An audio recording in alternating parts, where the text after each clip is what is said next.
what's that? Sutra of the movement of the death.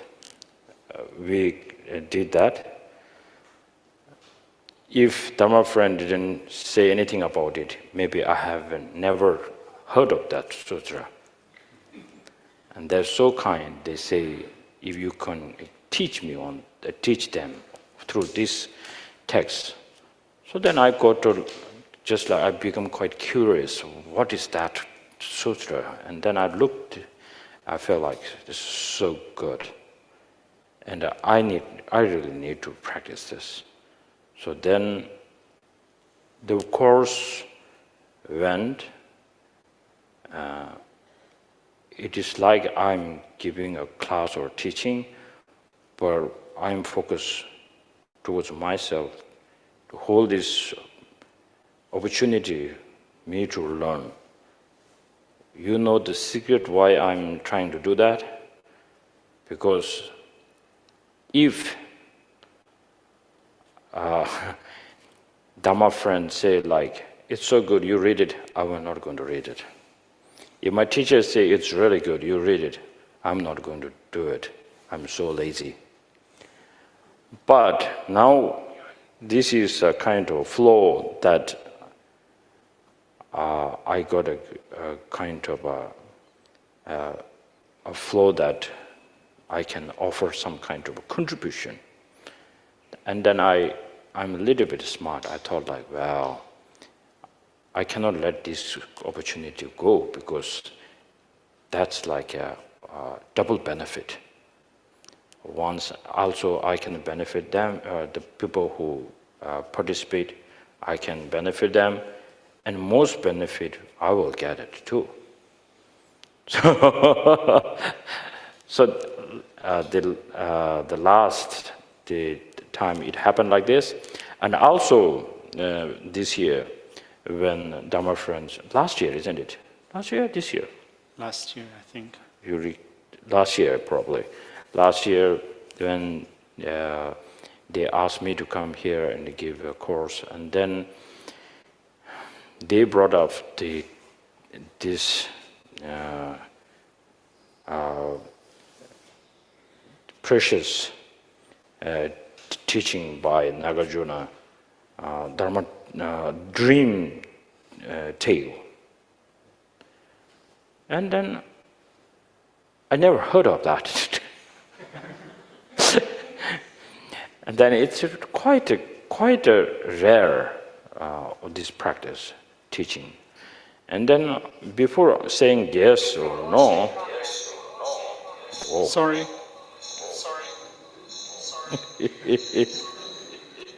All right. Okay.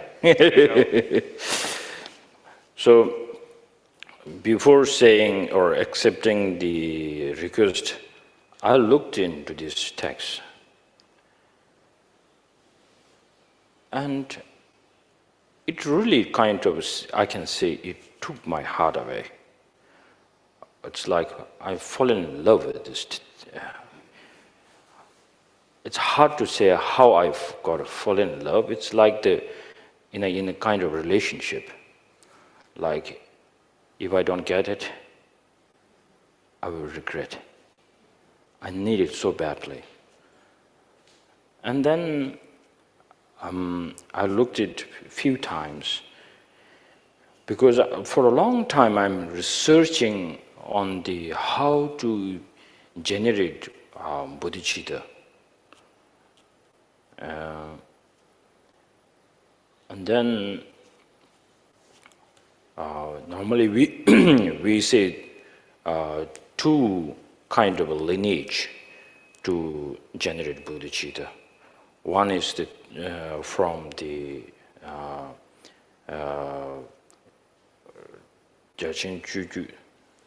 from the lineage of extensive practice. And then Samutta. And from the lineage of profound view. The Jachin Juju Labi Nata Dinarone, so the Tirankari Lapshanati Tirandina Dinner Hebrew Nasungurva. Chesanga 단다 자진 주주기 나로네 조다 창주기 셈 제조고를 송구요래 디나로네 아니 창주기 셈 제단텔이야 군제 명한 둥기고는 셈 제단직 아니 다신 냠지지고네 셈 제단 니 송변나로네 아니 지기 또 겨울음 치기 남셔 준드네 다신 냠지지고네 아니 셈 제단데 정보를 붙이려 빼대 편부시부지도 송도와 세상가다 딥망체 지기 다시 nem지고네 슈잡되지 안지기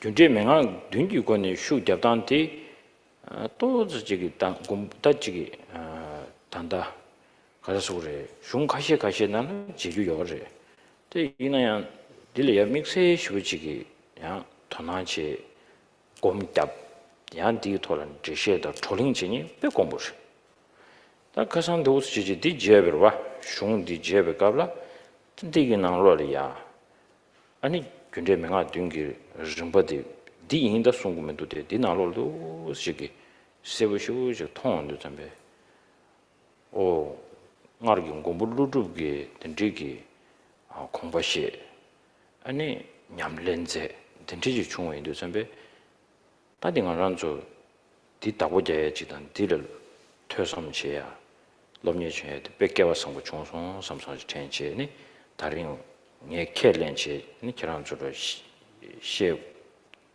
켈렌 난데 어디를 치래 אז רימפוצ'ה המשיך לדבר על התרגול של בודיצ'יטה, שמוסבר בדרכים שונות, בשושלות שונות בבודהיזם. אז יש לנו, כשאנחנו מסתכלים על, אפשר לומר, שני סוגי השיעורים שהבודה לימד, אפשר לסווג אותם כשיעורים ששייכים לשושלת של התרגול הנרחב, העשיר, הנרחב, והשושלת שעוסקת בהשקפה שהיא השקפה מעמיקה. כאשר אנחנו עוסקים בתרגול של בודיצ'יטה, אנחנו רוצים לטפח את הבודיצ'יטה, לכונן את הבודיצ'יטה, והתרגול הזה מוסבר בעריכות בשושלת שעוסקת בתרגול הנרחב. וכאן יש לנו שתי טכניקות עיקריות לטפח את הבודיצ'יטה, לכונן את הבודיצ'יטה. התרגול הראשון נקרא באנגלית The Sevenfold Cause and Effect Personal Instructions, או 7 השלבים של גורם ותוצאה, או גורמים ותוצאה שמובילים לכינון הבודיצ'יטה. והתרגול השני נקרא באנגלית Equalizing and Exchanging Self for Others, או השוואה והחלפה של עצמי באחרים. כבוד הדלאי למה מדגיש בשיעורים שלו, אפשר לומר שרוב האנרגיה או העיסוק הוא בתרגול של השוואה והחלפה של עצמי באחרים. והתרגול הזה הוא מאוד very useful, או מאוד שימושי. אז רוב הפוקוס, רוב העוצמה אפשר לומר, רוב העיסוק הוא בתרגול הזה. יש טקסטים מסוימים שעוסקים בתרגול השני של תהליך של 7 שלבים של גורמים ותוצאה, אבל הטקסטים האלה, למרות שהם מסבירים את התרגול הזה, במובן מסוים אפשר לומר שהם מגלים פחות עניין בתרגול הזה, פחות עניין. יש פחות שעוסקים בתרגול הזה, שמודדים בתרגול הזה, יותר, זה פחות נפוץ, יותר rare, יותר נדיר למצוא מתרגלים שמתרגלים את זה. וכאן רימפוצ'ה קושר את התיאור הזה למה שאנחנו מוצאים פה בטקסט שאנחנו הולכים ללמוד עם רימפוצ'ה בימים הקרובים, Dream Tale, סיפור החלום. הטקסט הזה לא באופן ישיר, אבל באופן די ברור נראה שהוא מדגיש את התרגול של 7 השלבים. אז הוא קודם כל מסביר את ההשקפה, את דרך המחשבה של נגרג'ונה, את ההשקפה שלו, את התרגול של נגרג'ונה, ואנחנו, רימפוצ'ה אומר שהוא הולך ללמד את זה, אנחנו הולכים להקשיב ולהתדיין בנושא הזה, אז אנחנו ברי מזל very fortunate, יש לנו את ההזדמנות לעסוק בטקסט שעוסק בתרגול של 7 השלבים. 도대체 도다.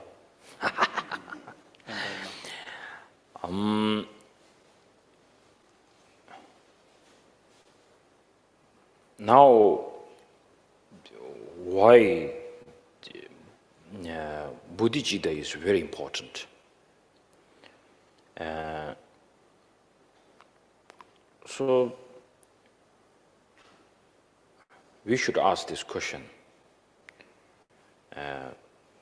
Sometimes, when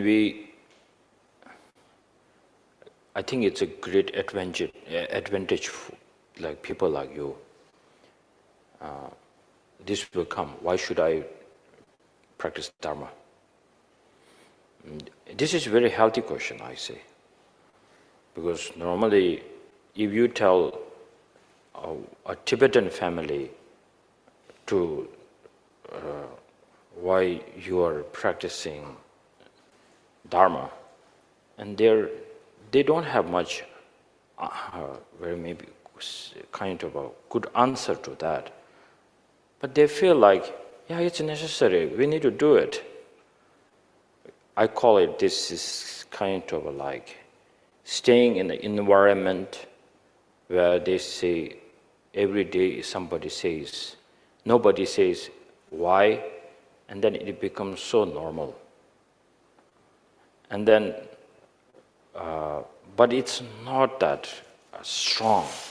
It doesn't bring so much kind of a strength of the practice. But good influence is there, saying like, oh, don't kill the bugs, or don't steal, don't lie, all this sort of things are there, but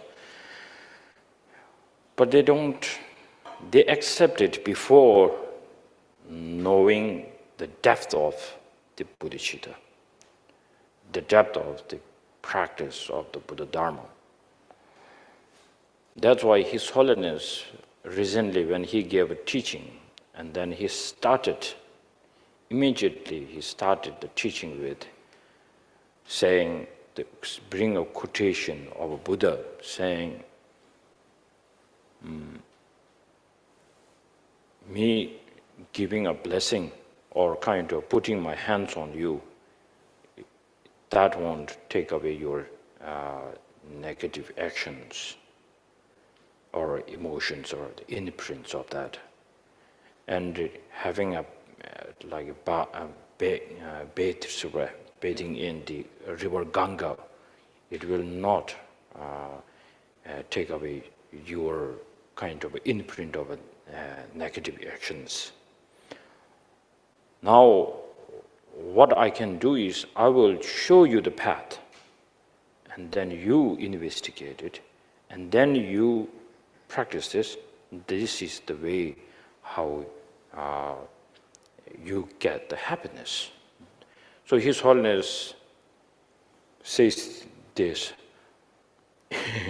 Then what I did, I kind of like study that, and I give this kind of teachings and classes. So I was walking in Dharamsala area, and then right after the teaching, I went for the circumcision position, and then met a few elderly Tibetan men and women. And then the one woman is like, today special, very special teaching happened. Oh, so fortunate. And then I kind of like in the mood to tease. And then I said, well, what did His Holiness say very special that you're praising him? And then she said, well, whatever the teaching comes from his mouth is very special. And then I got like, well, now I know where he is going with this. And then I was like, is there a specific thing that His Holiness today said it, and then maybe you missed it? And then she said, oh, you have a big mouth. maybe you learned something, and maybe you put something in on note. You say it. So then I brought this quotation that His Holiness said, and then she said, "Did you say something like this?" Well, I didn't heard that. So that's very dangerous in the Tibetan community. That's why I'm saying people like you will not accept it like this. So you will try to investigate. You will think, why? So this is so pure, so good to start with. So that's, I call, a great hope is there. And now, if you ask me a question, why bodhicitta is very important, then answer could be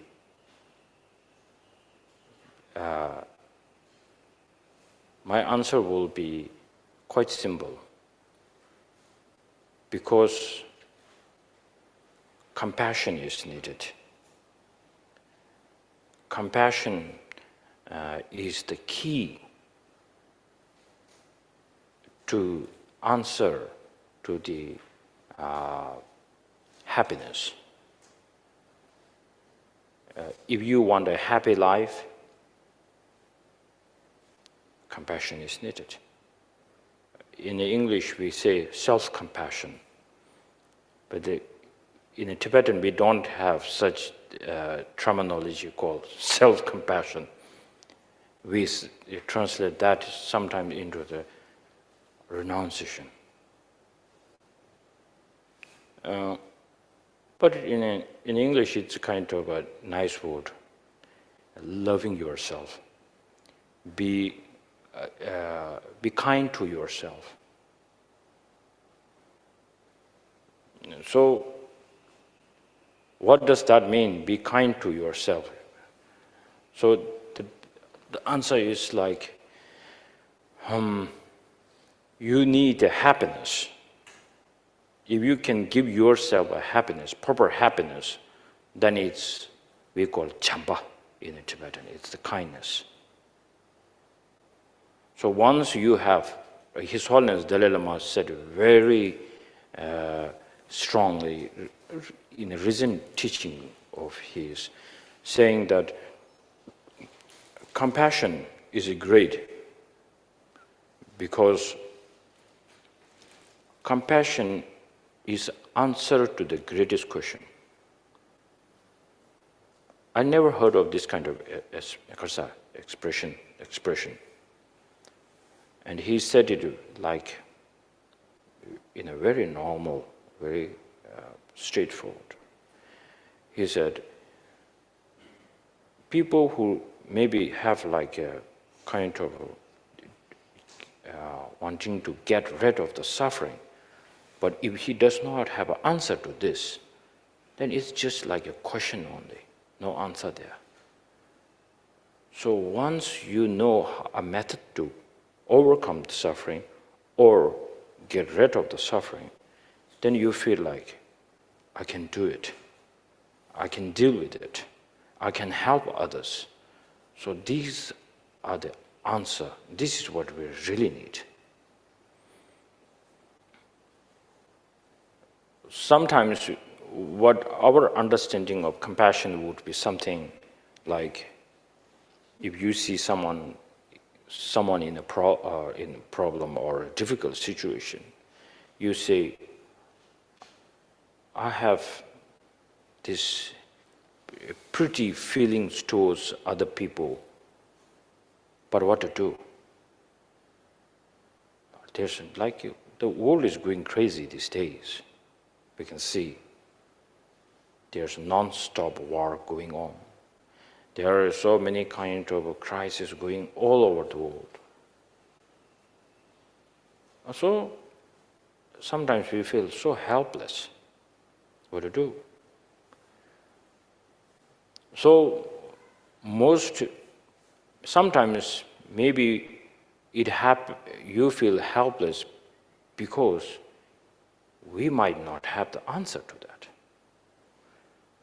So the answer should be like, it is a kind of a late, if the whole thing is on a fire and you try to stop it, but it is very necessary to bring the awareness before the fire started, before the next fire started, how to stop this. Then you will feel like, I can do it. There is a way to do it. That is the hope we are looking for.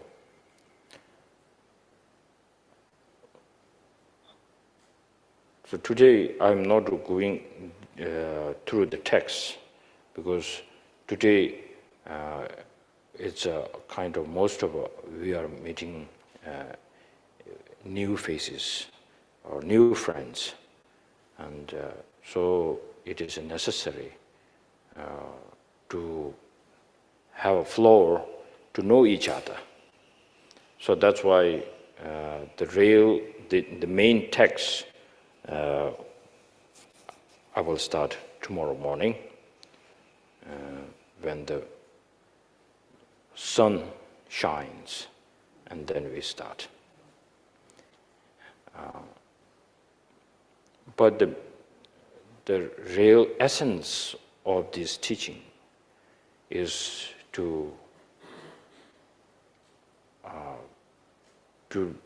become a kind of to know each other, means like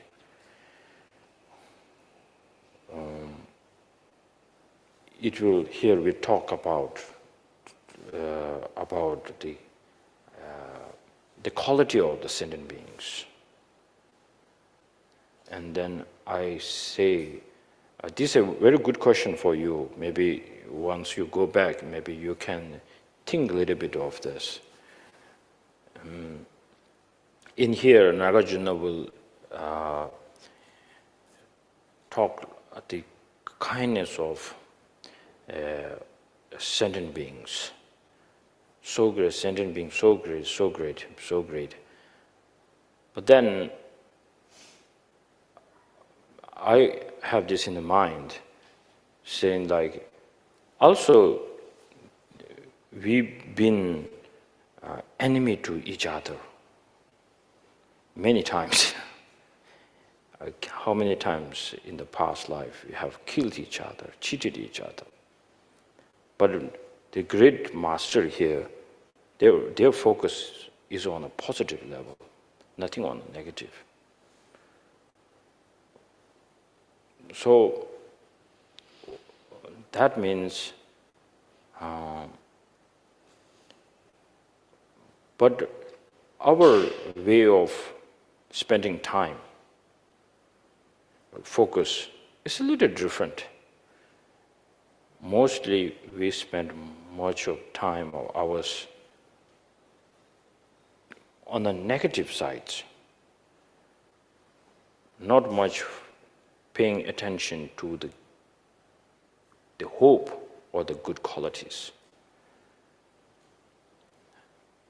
And here comes the antidote called the emptiness.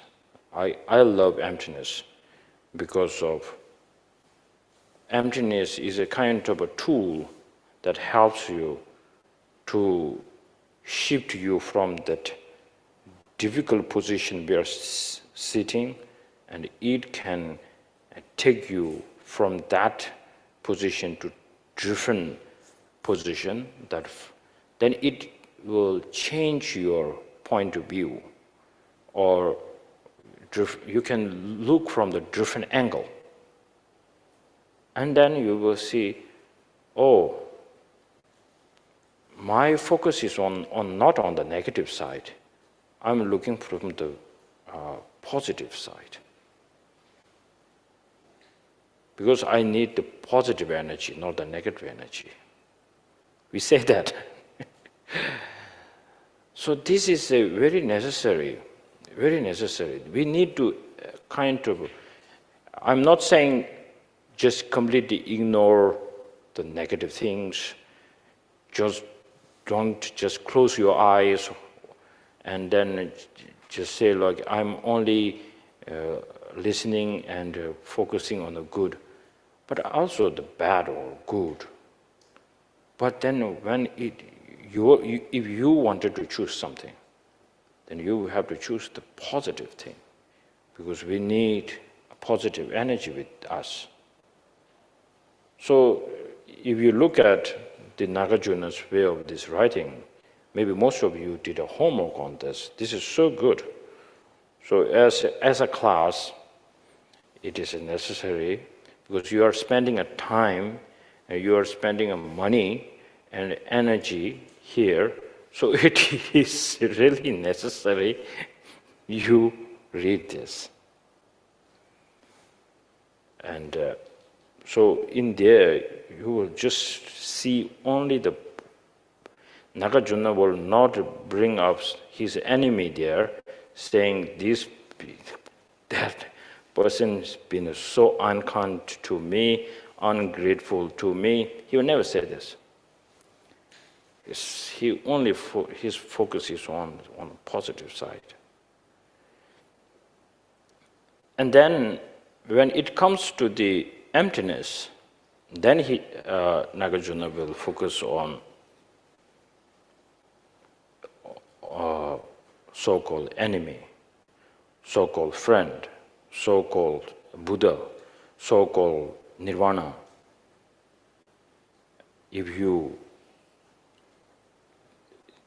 It looks like it appears like a truly existence there. But then when we do like research or investigate, there's no inherently existence of this one. You cannot find one single atom of proof that it exists from its own. So why this? Why this? So that as I told you before, then you can build something. Then you can, once you have this calm, peaceful mind, and then you can rethink, refresh, and then you can just look at the, there you can see, oh, because he harmed me, I just call him an enemy. If I harm him, he can call me an enemy. But he also did good to me, and that's why I call him my friend. So now with this kind of mind training, you go with your family and then say, yes, I had a difficult time with my partner or with my children, but I can never say they are my enemy. But from the negative side, how maybe they will use harsh words, and maybe there will some kind of misunderstandings. So we can say like, the real enemy is inside the house. But you don't dare to say this, because the root of the compassion, love, is so rooted there. So similarly, then Nagarjuna will go through this kind of thing.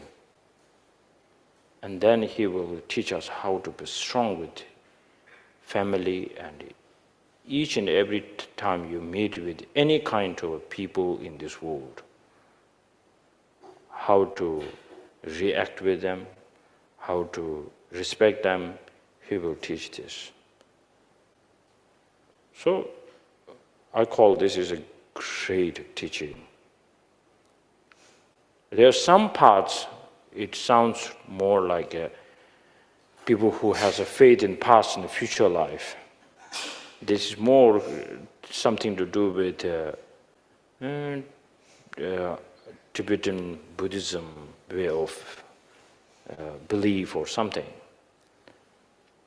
But the general idea the general idea of, as I said, how are you going to deal with the issues that we have in front of us, and that some kind of techniques are really needed to bring it down in our practice. And even it comes from Nagarjuna, then or Buddha, you don't need to have a kind of a faith in them. It's like you have your own kind of intelligence. If somebody's saying really good, then you can say like, I love this idea. And then if it doesn't make much sense, then you can just feel like, well, it sounds good, but I don't know whether I can achieve this kind of thing, whether this is really helpful or not. Buddha said, this I am not making up, because Buddha himself said to his students, proudly, he said, if you have visited Dharamsala, His Holiness Temple, so there's a Buddha statue, and at the right side of the Buddha statue, there is the quotation of Buddha saying, "O Bhikshu, my students, as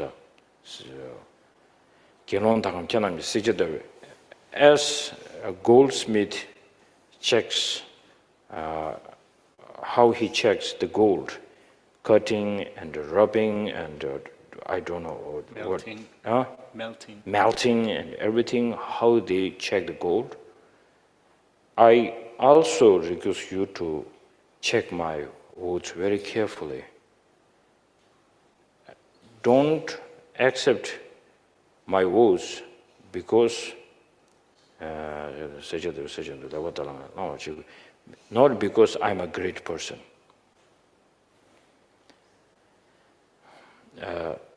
That is I call something, Buddha said it very proudly, and His Holiness is so fond of this. And then this is how His Holiness always say that almost now 40 years he's been having a dialogue with scientists.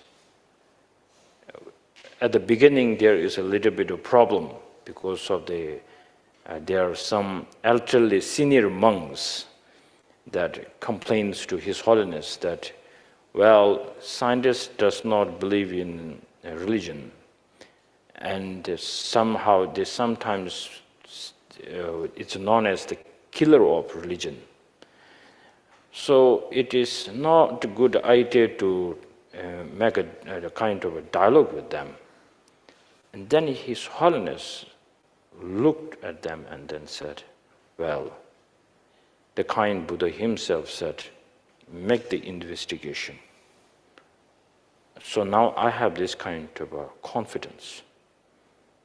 And we should really meet the intelligent people of this world. And then we can work together.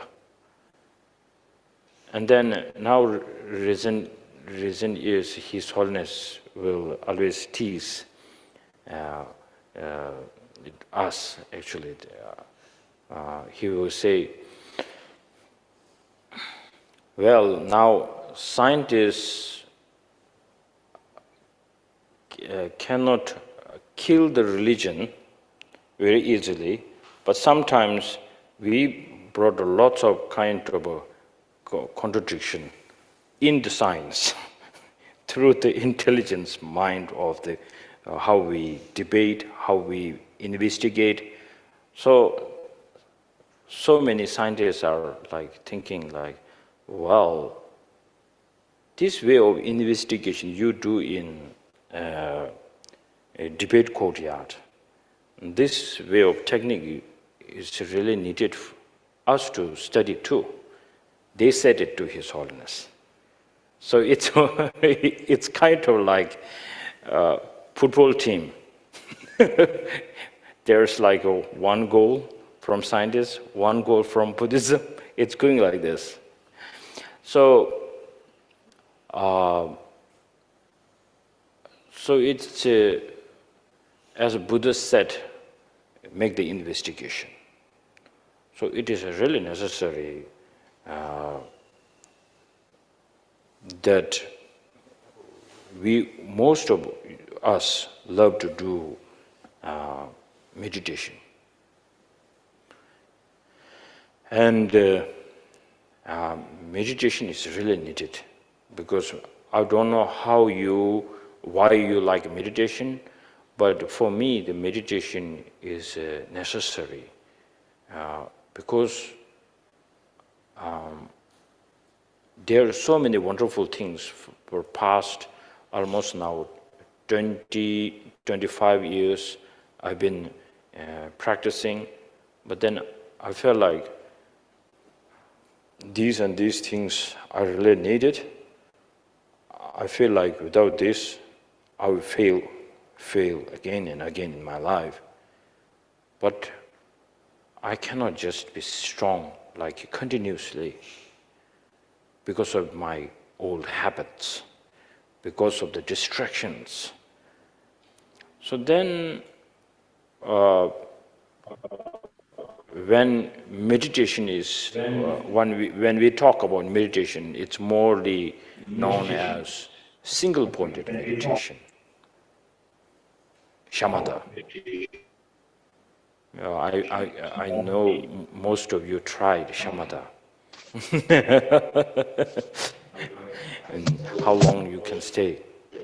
Let's say 15 minutes? Go up or down? Go down? Okay. So like 5 minutes.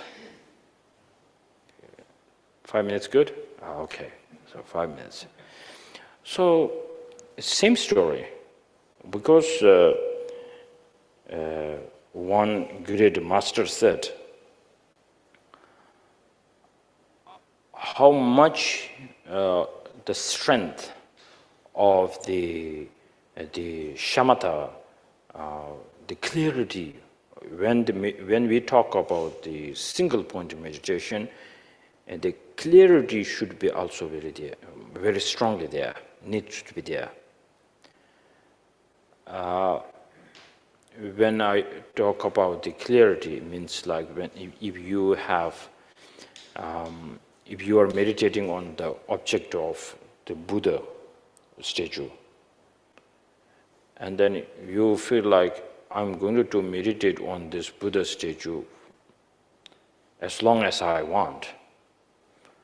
You maybe close your eyes, or sometimes you don't close your eyes and you just try to stare at it. It's not a meditation, because the object, what we have object of the meditation should be in your mind, not outside of the mind. So when it's so difficult to bring in this image, because it's difficult, but not that difficult. I have a very good kind of example why it's not that difficult. Are you ready to hear about this? Because we already have a practice called attachment.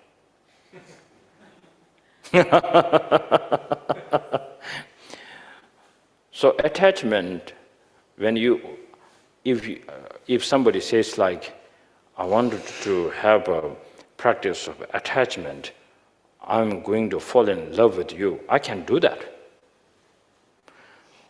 In order to have this kind of meditation that we normally biologically we have this. So how this happens is, it comes with the information saying like, oh, so good, this is so really nice, like Apple company doing the business. Why they are making so much kind of advertisement, and how they say it. They are so professional, and also Samsung and so many. So more information you added in there into this practice, then there would be a day that you can say, it's enough now. I can focus it. I don't need anything else. I really need this one.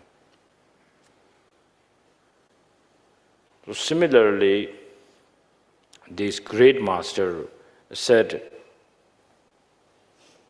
like the attachment and the anger is the one of the perfect example for us that when we are so focused,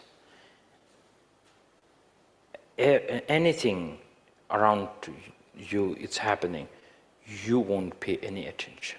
You are so fixed here. So, without any information, how are you going to become angry? Without any information, how are you going to bring the attachment? So like this, we need, before going into the single point of meditation, we need to have some clarity or the information of the object that which we are going to meditate on. So now for 2 days, we are going to talk about bodhicitta.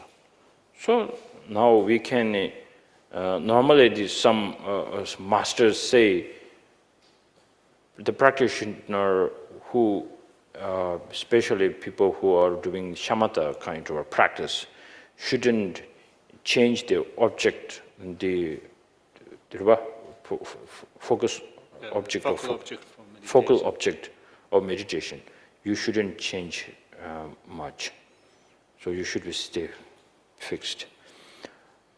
So whatever you are meditating on, but as an information, this is so good. So if you can bring this information and then put it to like what kind of your teacher, your parents, or I don't know, whoever you want to put it there.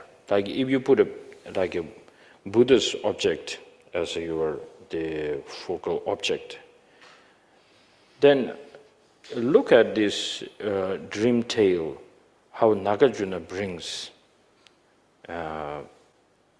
Buddha as his meditation object.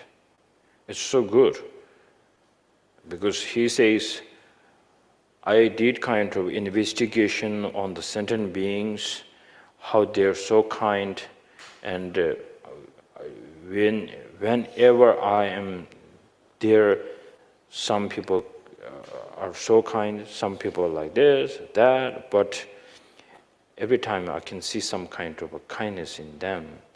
And then he kind of says, these practices done by Buddha himself and given this to us.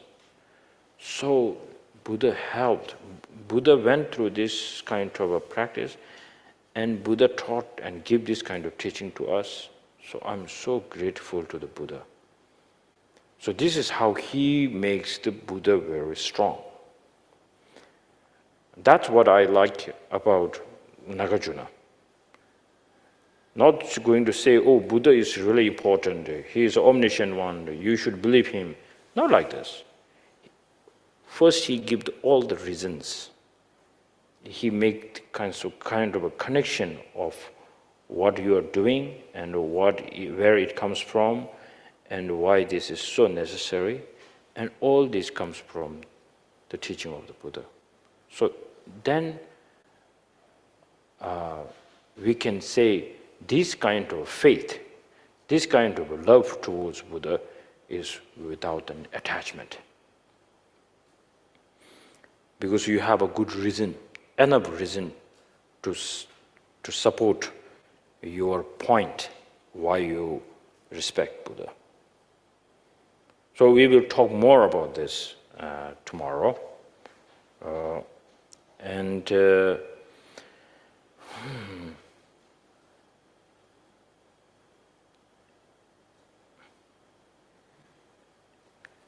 most of, and is there any new to the Buddhism that, or most of you already are one? There's one, two. Okay. Yay, no way. That's a two, three. Okay, great. So, a tip for you too. Don't become Buddhist immediately.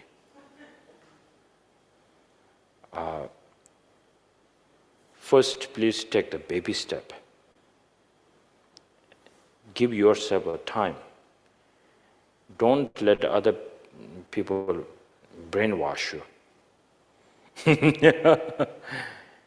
There are so many things, as I said before, that why I should practice this.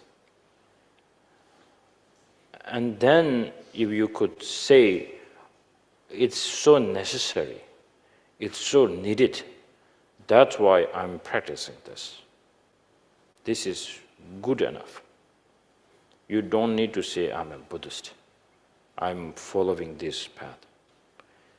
Because these days, many people get kind of freak out when they say, I'm following this religion. And because people are losing mind these days, like many, like especially in this country here, Jewish. And now it's hard to get a good practitioner sometimes, to be honest.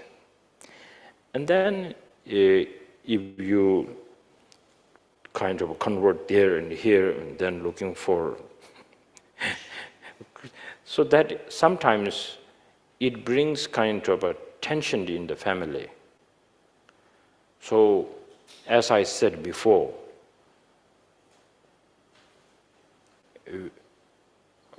when I wake up in the morning, sometimes if I'm in a mood to practice, then I will just wake up and then say,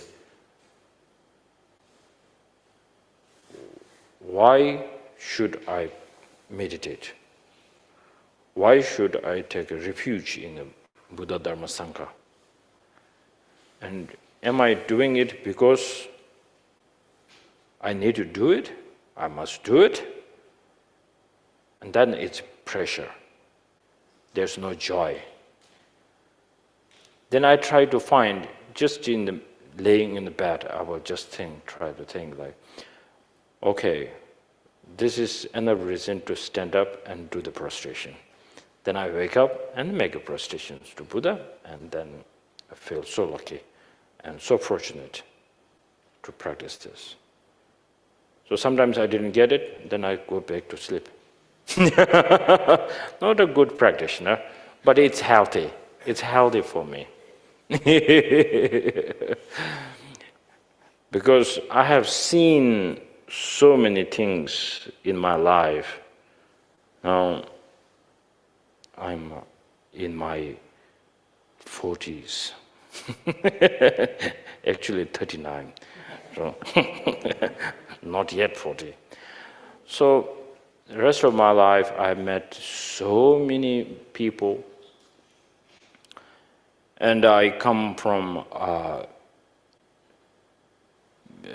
background of people who call practitioners. And then sometimes I don't get kind of a good influence. Maybe I'm not getting it right, but somehow I don't get this right answer from the practitioners. So then I felt like I need to practice, but not like that. I wanted to have the right idea. And then I try to check with my teachers, and then this is as I shared with you with you two, because you two are the new to the this path. So then when I meet my teachers and I have these questions, I wanted to do this, but I don't see some connection. I don't feel this is kind of the right way, because it's not benefiting for me. And then how to think about this? So then, according to this, I find my teachers. And then to talk with them. And I sometimes say to some close friends that first you need to find a good friend in your teacher.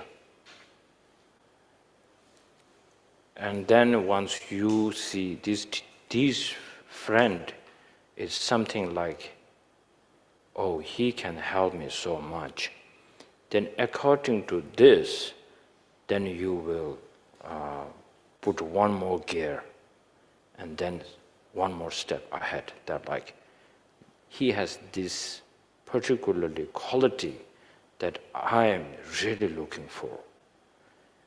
And then just staying with him, I will get immense benefit. And then this great master in Tibet, Tsenshab, in his the 37 practices of Bodhisattva, he gave the define definition of good friend, or the teacher, the spiritual friend. And he said, without making any effort, he said it, without making any effort, you just stay with him, and all the qualities are somehow it is effortlessly it's coming to you. Then he is your spiritual friend. That's what he said. How lovely that is. And then slowly you find some kind of a hint or some kind of sign of bodhicitta in him. Then you look for bodhicitta. Then you have, at that time, you have to see him as a bodhisattva. And sometimes you see him as a Buddha, or so on. But some people don't get this kind of idea, but then they automatically go to the teaching and receive the kind of initiations. And I have so many friends in a difficult situation. Like, I took this and then there's so much commitments and then so on and so on. Now I don't know what to do. It's difficult. So, most of you already now, I don't need to say this because you already studied, you know. But for few of you here are kind of new, so I'm sharing this. Maybe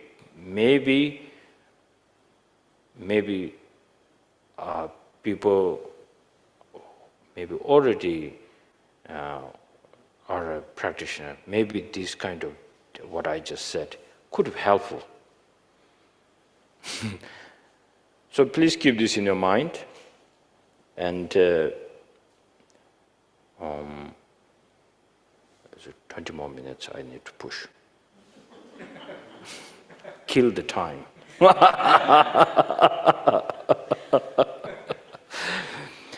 So whatever kind of practice you do, no doubt. You really need to enjoy that.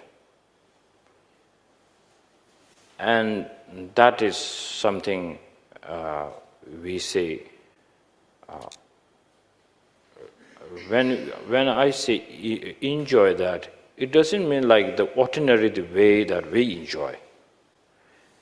It's the enjoyment that you feel like these and these things is really necessary for me. When you see this, then automatically you feel this is, I need it. Then there are so many kind of procedures, steps. Then you need to find, I can sense, I can feel this and this can get me towards this.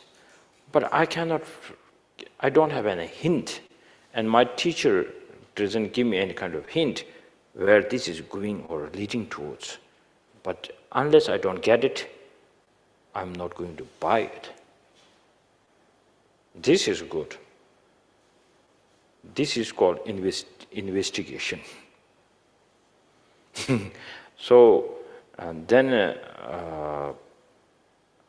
this is not only like people like us, so many great masters also went through this kind of investigation.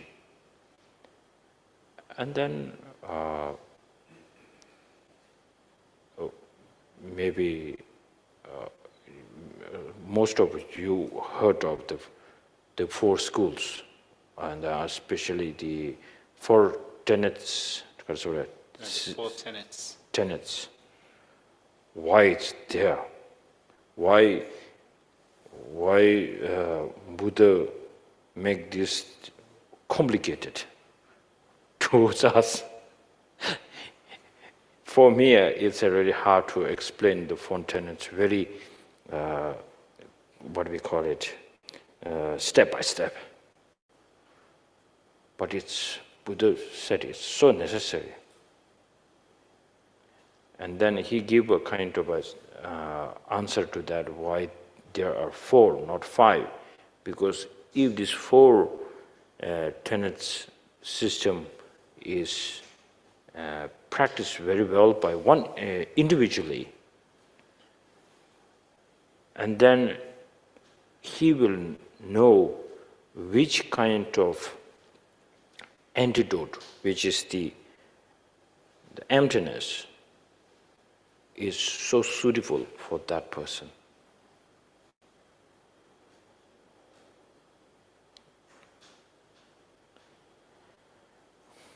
Maybe we talk a little bit more in our coming class. Most importantly,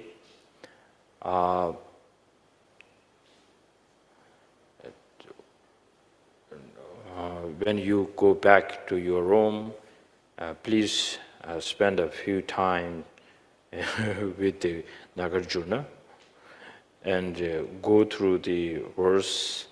And it is not necessary to understand by word. Even I don't know how to explain it word by word. And we haven't found the commentary on this yet. So don't expect too much. But whatever you like, there's something, I'm 100% sure, there's some kind of verse that can, when you read it, you feel like, this sounds so good. And this is the kind of a hint. This is kind of you found the key. Now you really need to unlock.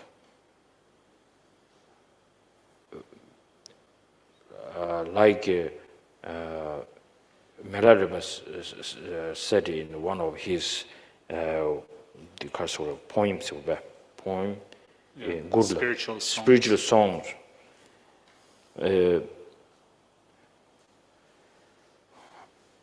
Many masters, the great masters, we say there are so many kind of Buddhas who will help me to go on the path. But the real Buddha really helped me is the inside of me, which I believed to the having the faith in law of causality. And then thinking about this, it really moved me to this position where he is standing now. That's what he said. So, if you read any kind of great masters, there is some kind of particularly kind of a way how they get into practice. So, like it is not only for the great masters, for all of us. Some are like here, like I really want to practice, but some came like, well, there's something happening.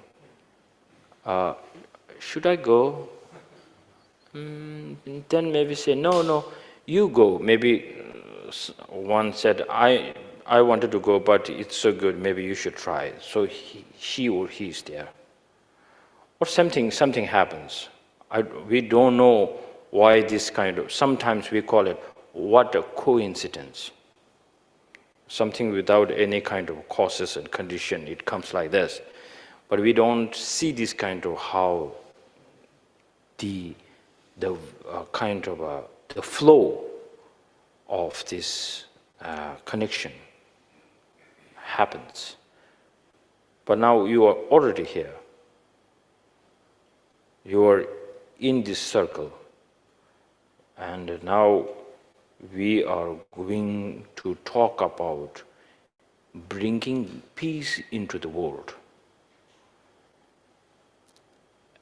It's not like we found the peace and we will just go out and sell the peace to others. It's more like you find the peace in yourself. And then you can go out there and you can make other people strong. And what the best example is yourself.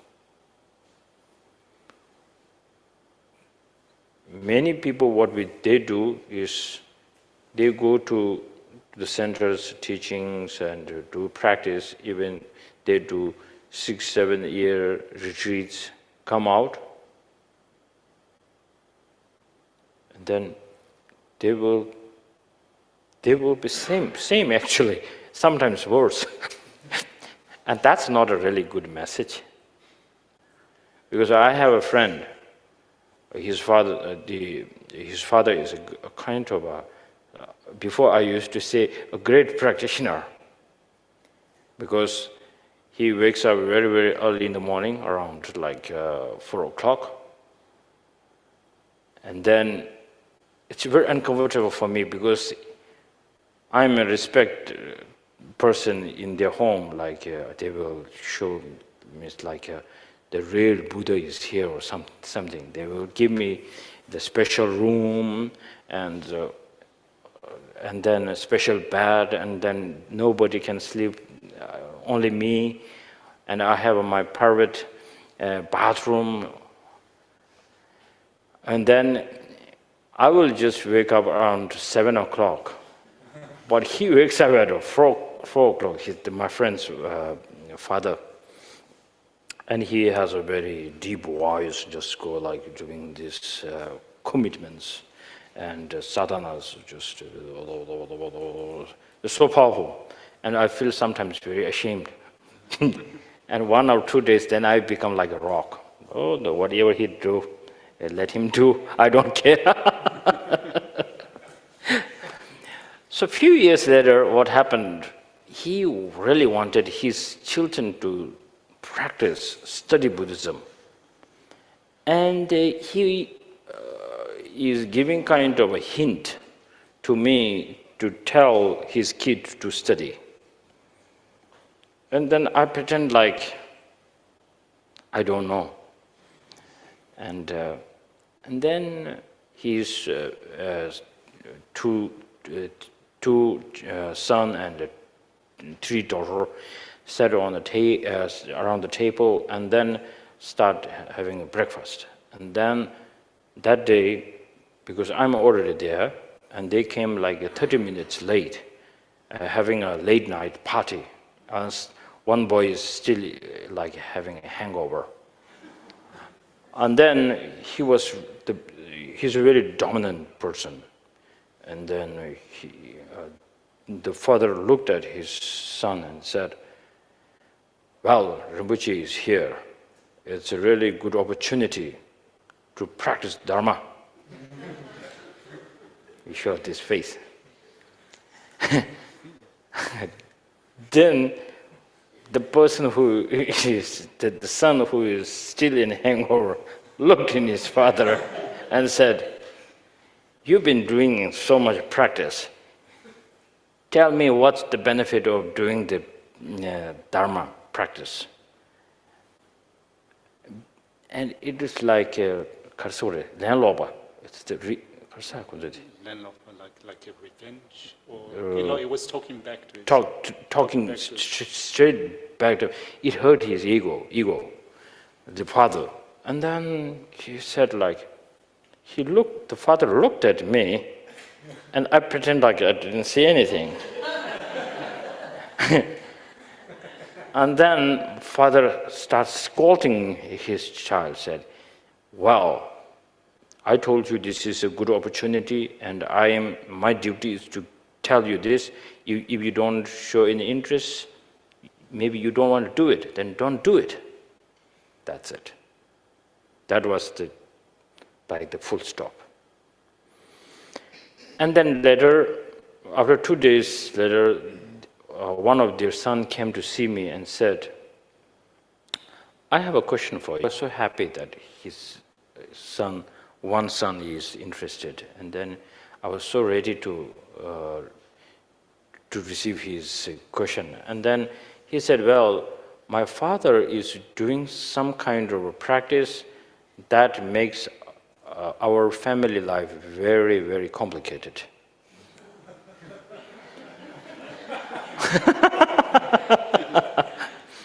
So I was like, well, go on, what's really happening? And then he said, he does this practice early in the morning, and then he will sit in the shrine room until like 10:30. He will do lots of kind of readings and commitments and kind of meditation. Each and every day he becomes more angry.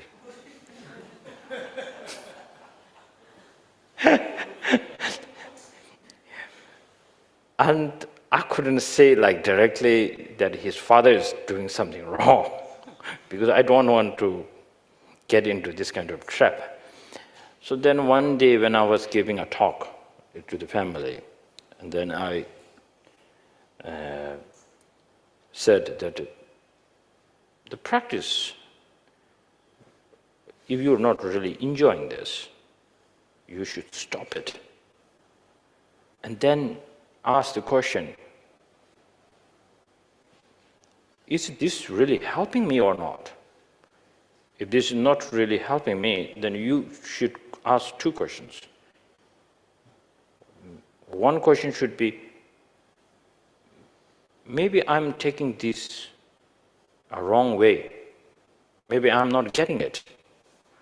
Or one thing, you can also think, maybe there's something wrong with the text. Only those 2. So start investigating this. So I couldn't change the father, but actually I'm quite successful changing, kind of bringing improvement in his son who asked this question. And now what? his son is giving kind of a solid teaching to his father, and now his father sees some big changes in his. But the funny thing is, he's not going to give any credit to his son, because still the ego is there. But it doesn't matter. But he's much more calmer, and he listens to the problem of the situation, what is happening in the family, and he smiles more. And before he used to be super rich, now he's not that rich, and he's in now his 70s. He's very calm, like there's no kind of king in this world like always sit very rich, and they need to come down and then go up. This is the way how the life is. So he is fitting into this kind of reality. So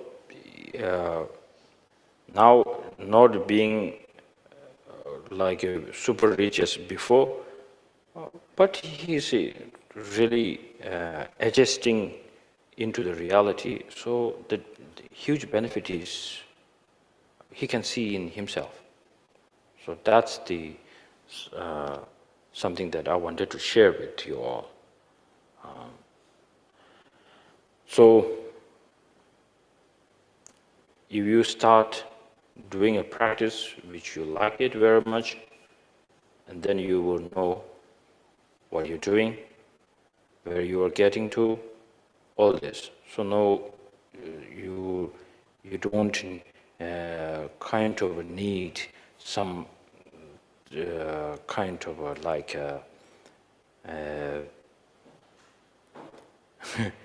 there won't be not much of confusion. Otherwise, like as I talked with some people, like even you study a lot, but you didn't enjoy your studies so much, and forget about the practice, and then during the time of the retreat, it's like you just count. I did 100,000 prostrations in front of Buddha. So first maybe 2 weeks, body strength, mind strength, both are there. Then body strength is good, mind strength goes down. And then what happens is, when I will finish, so that really comes. And next to my place, there's one monk, very, very, very nice monk. He's doing the prostration, and he's doing like 1,500 only. And then this is the limit. He does not go up and down. This is what he enjoys the most. And then he does his meditation, and he reads, and then he tries to think and smile, and so nice. And I am the next, his friend is me. I am doing like 3,500 prostrations a day, because so rush. I wanted to do it, so I wanted to finish it. So actually, I can say I didn't enjoy it as that person enjoyed his practice. So then he become like a kind of my indirect kind of a teacher, to set an example.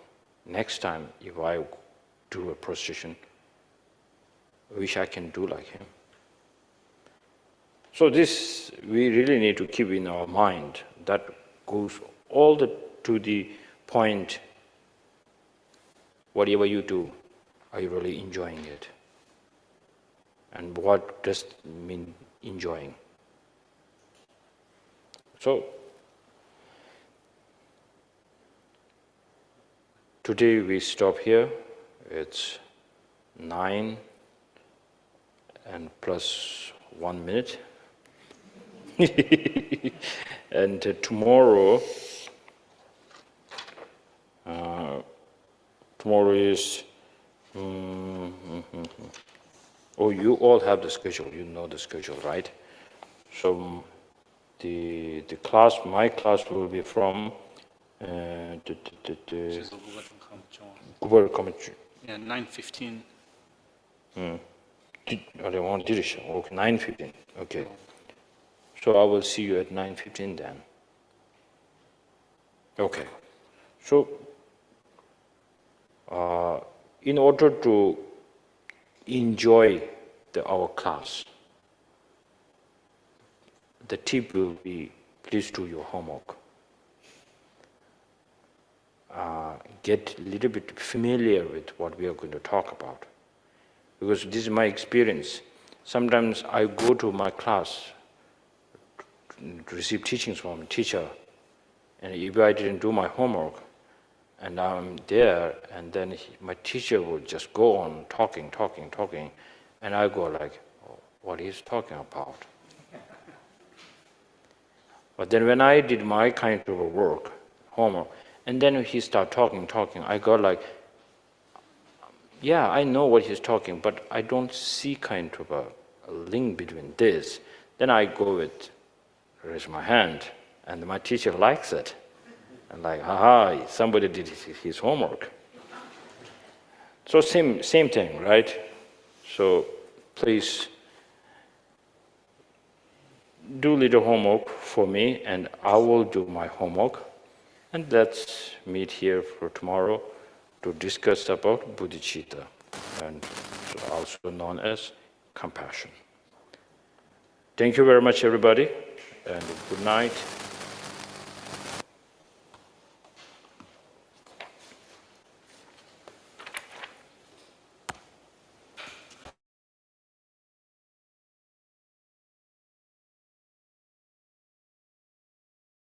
Okay, thank you everyone who's been in the meeting again. So we'll meet again tomorrow at 9:15. Please note it's Israel time, so we need to check what time is it in your corresponding area. See you tomorrow. Bye-bye.